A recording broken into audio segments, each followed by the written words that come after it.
Il y a cette histoire vraiment fascinante qui ressort des documents qu'on explore aujourd'hui. Ah oui, l'histoire de l'entrepreneur. Exactement.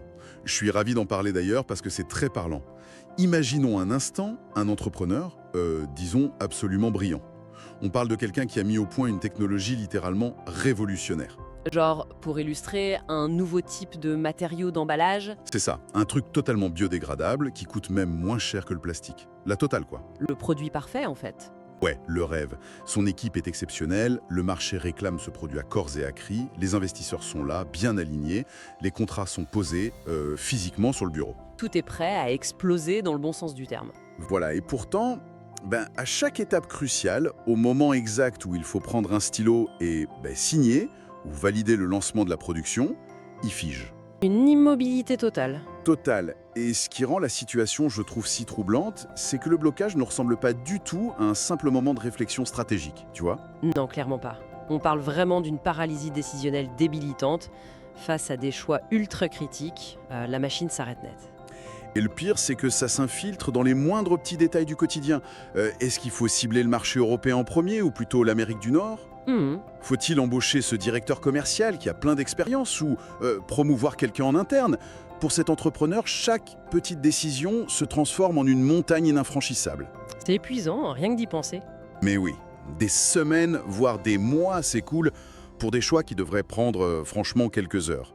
Son entreprise, qui devrait être une véritable fusée, elle reste clouée au sol. Et c'est là que notre plongée du jour devient intéressante. C'est clair. Ce qui m'a vraiment interpellé en préparant cette analyse aujourd'hui, c'est de réaliser à quel point cette paralysie frappe de manière totalement universelle. Elle n'épargne personne en fait. Ouais, ça ralentit nos projets personnels, ça étouffe l'innovation dans les startups et ça sape littéralement la réussite de multinationales entières. C'est fou.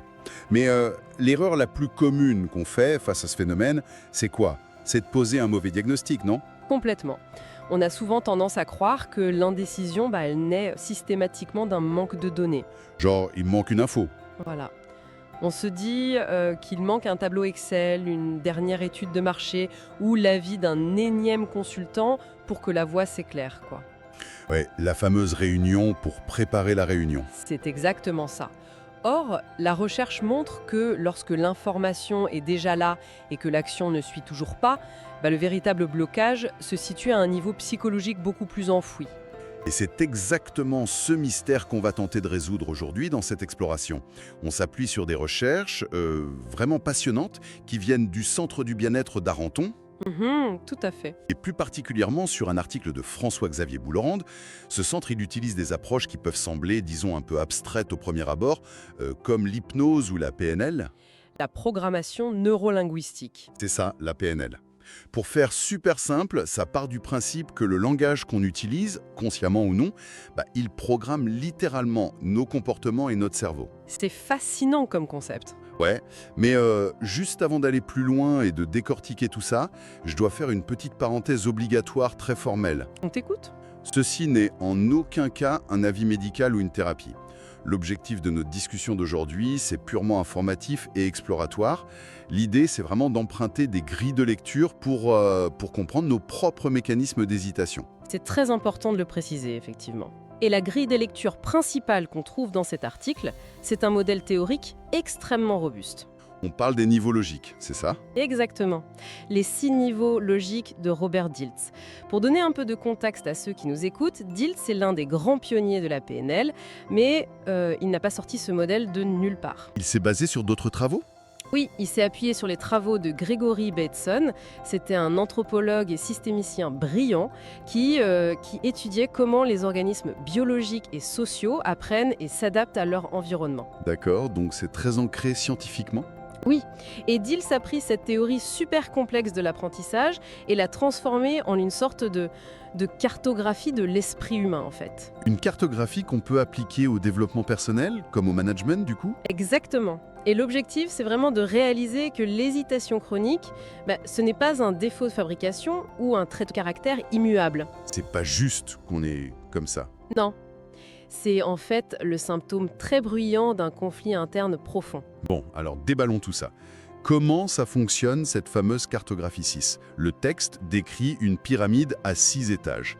Imaginons qu'on essaye de diagnostiquer notre entrepreneur bloqué du début. Ok, prenons-le comme cobaye. Voilà. Si on commence par inspecter la base de la pyramide, qu'est-ce qu'on y trouve? Alors tout en bas, le niveau 1, c'est l'environnement. C'est vraiment la couche la plus externe de notre réalité, quoi. Ça correspond à quoi concrètement? Bah, ça répond aux questions fondamentales. Où sommes-nous? Quand est-ce que ça se passe? Avec qui? C'est le cadre matériel et physique de l'action. Donc si notre entrepreneur justifie son inaction par ce niveau 1, il va pointer du doigt tout ce qui ne dépend pas de lui en fait. C'est ça, le réflexe d'externalisation. Il va dire des trucs genre « Ah, les taux d'intérêt sont trop élevés en ce moment » ou « Le marché est beaucoup trop instable pour lancer la production Ou même, mes locaux sont trop petits pour accueillir une nouvelle équipe. ». Voilà. L'excuse environnementale. Et attention, parfois, l'environnement est objectivement défavorable, hein. Mais très souvent, en réalité, c'est un écran de fumée. Comment on sait si c'est un écran de fumée? Eh bien, si on résout ce problème environnemental, par exemple, un gros investisseur débarque et apporte soudainement des fonds illimités, et que malgré ça, la paralysie persiste. Ah, d'accord. Le problème est ailleurs. Exactement. Ça signifie qu'il faut monter d'un cran dans la pyramide. On passe alors au niveau 2, les comportements. Le fameux « quoi faire », c'est ça? C'est là qu'on observe les actions concrètes. Ou plutôt, dans le cas d'une paralysie, l'absence d'action. Ouais, la procrastination à l'état pur. L'entrepreneur sait très bien qu'il doit envoyer le contrat, mais à la place, il réorganise frénétiquement sa boîte mail. Où il passe la journée sur des tâches complètement secondaires, oui. L'inaction devient littéralement son comportement par défaut. Mais ce qu'il faut comprendre là-dedans, c'est que le cerveau choisit activement de ne pas agir. Ce n'est pas un simple oubli. Non, c'est une véritable stratégie d'évitement comportemental. Alors là, attends, je me fais l'avocat du diable une seconde. Vas-y. Parce que c'est une réaction très courante quand on observe ça. Est-ce que honnêtement, bloqué à ce niveau 2, ce n'est pas tout simplement un manque flagrant de discipline? Je veux dire, pourquoi on a besoin de construire toute une pyramide psychologique complexe alors qu'on a peut-être juste affaire à quelqu'un qui manque de rigueur ou, pour utiliser un grand mot, qui fait preuve de paresse, quoi. Ça, c'est vraiment le piège classique. On juge presque toujours l'inaction des autres, et souvent la nôtre aussi d'ailleurs, à travers le prisme de la paresse. C'est plus facile, c'est sûr. Mais la paresse est très rarement la véritable cause d'une paralysie chronique. Surtout, et ça c'est crucial, chez des individus qui sont par ailleurs très engagés. Ouais, notre entrepreneur bosse 80 heures par semaine. C'est pas un paresseux. Exactement. Cela soulève une question importante. Si une personne de ce calibre est bloquée au niveau de ses comportements, le dysfonctionnement provient très souvent du niveau supérieur. Le niveau 3. Voilà. Le niveau 3, ce sont les capacités. D'accord. Donc on ne parle plus de ce que la personne fait, mais de la manière dont elle s'y prend. Le comment. Précisément. Les capacités, ça englobe nos compétences techniques, notre savoir-faire brut, mais aussi, et c'est très important, nos stratégies mentales. Et c'est là qu'intervienne une nuance majeure dans le texte de Buhler. Oui, le blocage n'apparaît pas toujours parce qu'on manque réellement de compétences techniques. Il surgit souvent à cause d'une perception totalement erronée de nos propres capacités. Ah oui, le syndrome de l'imposteur, ce genre de choses. Tout à fait. L'entrepreneur ne signe pas le contrat parce qu'une petite voix intérieure lui murmure en boucle « Je ne sais pas comment gérer une crise si ce lancement échoue ». Ou je n'ai pas l'envergure intellectuelle pour diriger une boîte qui va devenir aussi grande. Simple manque de volonté. C'est là que ça devient vraiment intéressant. Parce qu'on vient de franchir une sorte de frontière invisible dans la pyramide. Les 3 premiers niveaux, donc l'environnement, le comportement, les capacités, ça relève du tangible au final. C'est des choses qu'on peut observer, mesurer ou même apprendre dans une formation. Oui, c'est l'aspect externe et mécanique. Mais si le blocage persiste, malgré des conditions environnementales idéales et des compétences qui sont avérées, éprouvées, c'est qu'on entre dans la partie supérieure de la pyramide de Diels. On plonge dans l'interne, dans l'invisible. Et en lisant ces sources, tu sais, une image très claire m'est apparue pour bien différencier ces 2 blocs. J'ai l'impression qu'on traite souvent nos problèmes d'inaction comme si on essayait de réparer une application sur un smartphone. Ah, j'aime bien cette idée. L'environnement, le comportement, les compétences, ce sont juste des petites applications de niveau 2 ou 3. On télécharge un nouvel outil de productivité pour s'aider. On adopte une nouvelle méthode de gestion du temps, Pomodoro ou autre. Voilà, on se force à agir en bidouillant l'appli. Mais le vrai problème, la vraie racine de la paralysie chronique, elle se trouve au niveau de notre système d'exploitation lui-même. Notre OS interne, oui. C'est ça, notre operating system qui est fondamentalement incompatible avec l'action qu'on essaye de mener. Et cet OS, il fait planter la petite application à chaque fois qu'on essaye de l'ouvrir. C'est une métaphore d'une justesse redoutable. Et ce fameux système d'exploitation, il commence véritablement au niveau 4, les croyances et les valeurs. On passe au pourquoi, du coup. Oui, ce niveau répond aux questions « Pourquoi est-ce que je fais ça ?» et « Qu'est-ce qui est réellement important pour moi dans la vie ?» C'est profond. Très profond. Les croyances, ce sont ces certitudes en béton qu'on s'est forgées sur nous-mêmes, sur les autres, sur le fonctionnement du monde. Et les valeurs, c'est notre boussole éthique, ce qui nous semble fondamentalement juste ou injuste. Et j'imagine que c'est à ce niveau-là que le sabotage interne bat vraiment son plein. Ok, oui. C'est le moteur le plus puissant de la paralysie. Si on reprend notre entrepreneur, il a le bon produit, ça c'est sûr. Il sait exactement comment le vendre. Mais il possède peut-être une croyance limitante super enfouie qui a été forgée, je sais pas, dans son enfance ou lors d'un gros échec précédent. Une croyance qui dicte par exemple que réussir financièrement, c'est forcément devenir quelqu'un de malhonnête. Ou pire, la croyance que si le produit n'est pas parfait à 100%, le marché va me détruire, je vais tout perdre. Le mécanisme d'une croyance limitante, il est d'autant plus dangereux qu'il est la plupart du temps inconscient. Le cerveau ne perçoit pas cette croyance comme une simple idée qu'on peut débattre. Il la voit comment alors? Il l'aperçoit comme une vérité absolue, comme une loi de la physique, tu vois. Si l'action qu'on envisage, genre lancer cette nouvelle entreprise, contredit cette loi fondamentale, Le cerveau panique? complètement, il perçoit un véritable danger de mort psychologique. Et là, il tire le frein à main de toutes ses forces. C'est dingue. Et c'est la même dynamique pour les valeurs, j'imagine. Exactement la même. Si une décision nécessite de compromettre une valeur fondamentale pour la personne, comme l'intégrité, l'écologie ou la sécurité familiale, l'inaction devient un mécanisme de survie. Une protection vitale. Mais on peut aller encore plus loin dans les tréfonds de ce système d'exploitation, non? Oui, on s'approche du sommet de la pyramide. Si le niveau 4, ce sont les règles du jeu, le niveau 5, c'est l'identité même du joueur. La question ici est assez vertigineuse. Qui suis-je? L'identité, c'est le cœur nucléaire du modèle. C'est le rôle intime qu'on s'attribue dans le monde, la définition profonde de notre être. Et lorsqu'une décision menace de modifier cette identité-là? La paralysie est garantie, à 100%. C'est ce qui provoque les fameuses crises existentielles dont parlent souvent les articles de psychologie. Pour en revenir à notre entrepreneur, l'identité qu'il s'est construite, tu vois, pendant des années, c'est peut-être celle du petit inventeur rebelle qui se bat tout seul dans son garage contre les méchants grands groupes. Le côté David contre Goliath, ouais. Exactement. S'il signe ce contrat majeur qui est sur son bureau, il perd ce statut. Il devient le dirigeant d'une multinationale. Il devient le système qu'il combattait. Voilà. L'action de signer, ça lui demande pas juste de bouger un stylo, ça exige de tuer symboliquement une grosse partie de lui-même. C'est une excellente illustration. L'incapacité à réconcilier une nouvelle direction avec l'identité historique de la personne, c'est vraiment l'une des causes de paralysie les plus complexes à dénouer. La menace semble, pour le cerveau, littéralement existentielle. Et pourtant, au-dessus de tout ça, il reste encore un ultime sommet, le niveau 6. Oui, la spiritualité, la mission ou la vision globale. Là, on dépasse carrément l'individu. On se pose la question, pourquoi de plus grand que moi est-ce que je fais tout ça? À quel système global, à quelle cause est-ce que j'appartiens? C'est ça.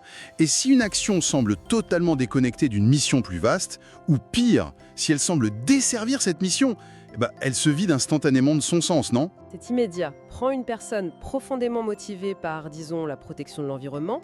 Elle sera physiquement et mentalement incapable de s'investir dans un projet super rentable s'il ne contribue pas d'une manière ou d'une autre à cette vision globale. La dissonance crée une inertie massive. Totalement. Alors, qu'est-ce que tout cela signifie au final? Eh bien, si on résume l'architecture de tout ça, et ce qui ressort de notre analogie du système d'exploitation, c'est la règle d'or du modèle de Diels. L'influence descend en cascade. Ce qui est fascinant ici, c'est que les niveaux supérieurs dictent toujours les niveaux inférieurs. Toujours. La cause racine, c'est vraiment un conflit entre ces strates.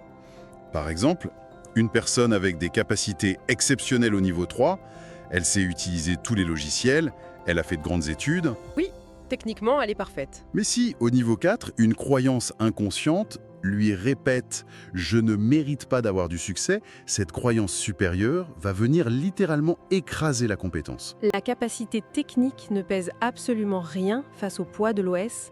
Le conflit interne paralyse le comportement au niveau 2. Et on finit par pleurer en accusant l'environnement au niveau 1. La boucle est bouclée, oui. C'est vertigineux de réaliser à quel point on se trompe de cible en essayant de régler nos problèmes, en fait. On s'acharne sur notre emploi du temps, on achète des agendas, alors que le véritable combat se livre au niveau de notre identité profonde. C'est le mauvais diagnostic qu'on évoquait au début. Mais alors, la question à 1 million d'euros, comment on répare cet OS? Parce que l'article du centre Darendon, il propose des pistes concrètes pour sortir de cette paralysie. Oui, il ne s'agit pas juste de faire de la théorie. Il propose un processus de diagnostic ascendant. L'idée, c'est d'interroger chaque niveau pour repérer la faille. Et pas pour s'auto-flageller, mais vraiment pour ramener de la conscience là où le cerveau opérait en pilote automatique. C'est ça, on utilise des questions comme un scalpel pour démêler les fils. Explorons le mécanisme de ces questions. Si on suspecte un blocage de niveau 2 sur les comportements, le texte propose de se demander quel est le plus petit pas possible que l'on puisse faire dès maintenant. Mhm. Pourquoi cette approche minimaliste est-elle si efficace psychologiquement? Eh bien, parce qu'elle contourne l'amygdale, c'est la petite partie du cerveau responsable de la réaction de peur et de fuite. D'accord. Face à une décision massive comme lancer ma boîte, le cerveau s'affole en réduisant l'action au plus petit pas possible. Par exemple, ne pas écrire tout le business plan d'un coup, mais juste ouvrir un document Word et taper un titre. On abaisse radicalement la menace perçue. Ah, on rassure le cerveau en fait. On crée un micro-élan comportemental. Et souvent, ça suffit pour déjouer la paralysie initiale. C'est super astucieux. Mais si on doit monter au niveau 4, celui des croyances limitantes, l'approche doit être un peu différente, non? Oui, là, on s'attaque à du lourd. Le texte suggère de confronter ces croyances de face. En se demandant des trucs du genre « Sur quoi est basée cette certitude? Est-elle objectivement vraie dans 100% des cas? Quel est le but exact de cette démarche ?» L'objectif, c'est de fissurer l'illusion de certitude.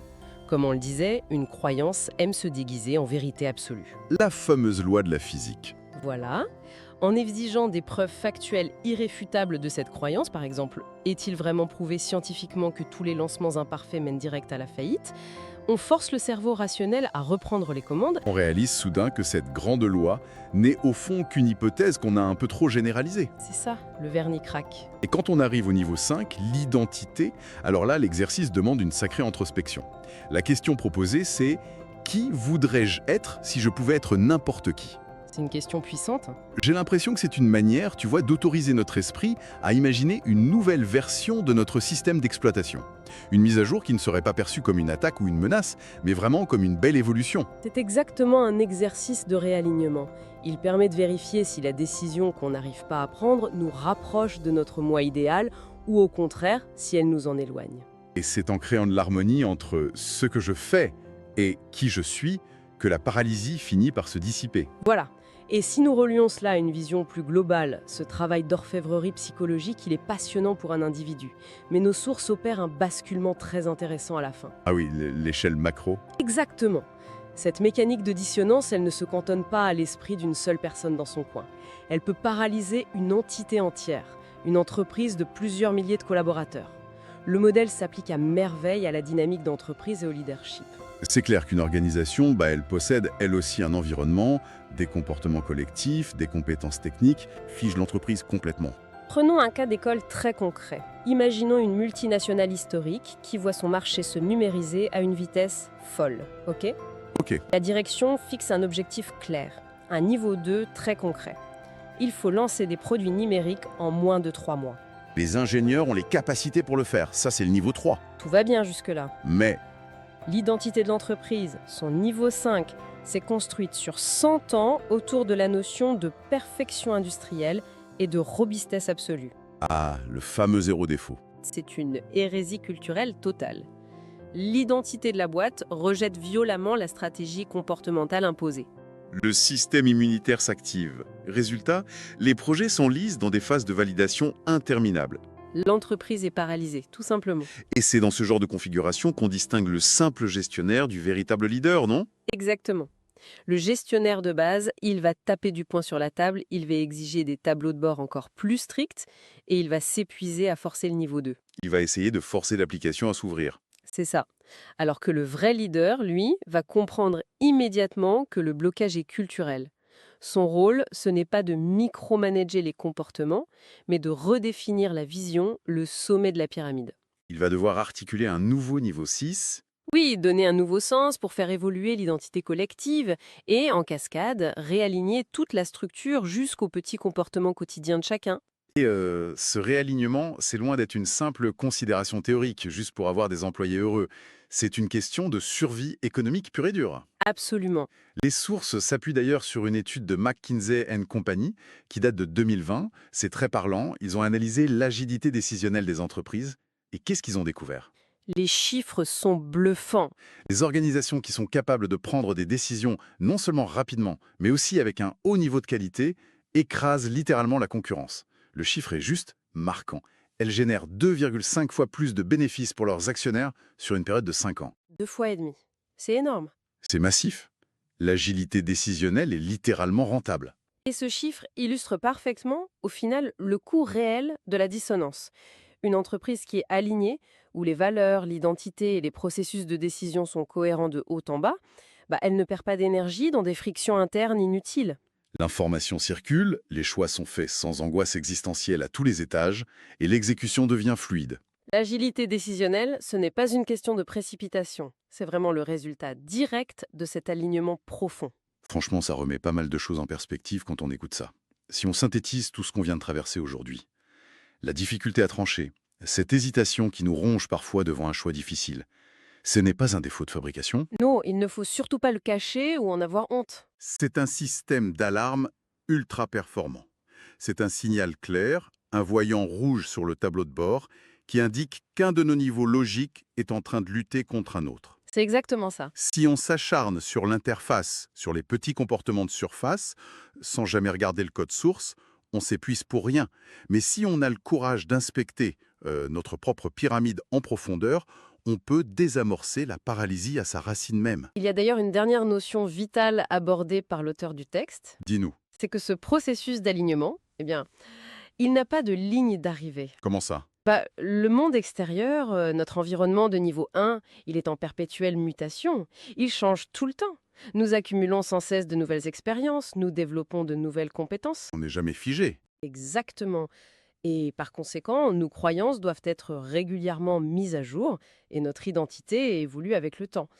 Ce qui était parfaitement aligné dans notre vie il y a 5 ans peut devenir aujourd'hui la source d'une terrible paralysie. Ah oui, l'OS devient obsolète, quoi. Voilà. L'agilité, qu'elle soit personnelle dans nos vies privées ou organisationnelle pour une entreprise, c'est un exercice d'équilibriste permanent. C'est une réflexion continue. C'est fascinant de penser que notre stabilité dépend en réalité de notre capacité à mettre à jour notre propre système d'exploitation en continu. L'immobilité face au changement, c'est la garantie d'un plantage général. C'est joliment résumé. Eh bien, c'est sur cette idée de mouvement perpétuel qu'on va clore ce dossier, cette belle analyse. On vient de voir que l'environnement change et que nos repères doivent suivre le rythme. On peut d'ailleurs repartir avec cette petite question en tête à ruminer chacun de son côté. Face à une décision qui pèse lourd aujourd'hui, à quel étage exact de la pyramide l'équilibre est-il en train de trembler? Merci d'avoir décortiqué tout ça avec moi et merci à tous de nous avoir suivis dans cette plongée. Merci, c'était un vrai plaisir. On se retrouve très vite pour explorer de nouvelles connaissances.